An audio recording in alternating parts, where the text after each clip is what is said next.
Leetcode weekly context 464 Q2. Partition array into k distinct groups. First of all, we have to make sure that the length of this array is divisible by k. Otherwise, it wouldn't work.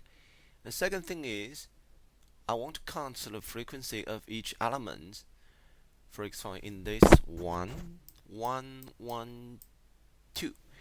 And for the max number, which is the maximum frequency here, which is number 2, this one has to be less than k.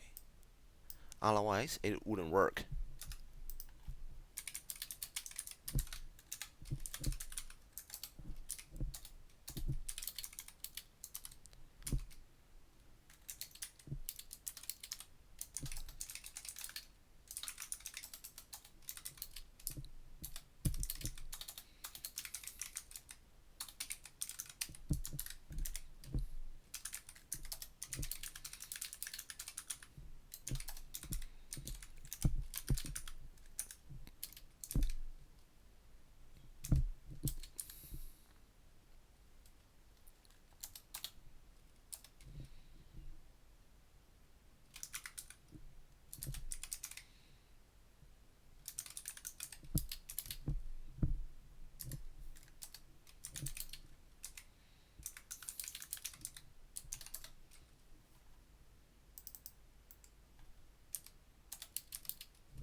Sorry, it's not less than k. It's less than k groups, which gonna be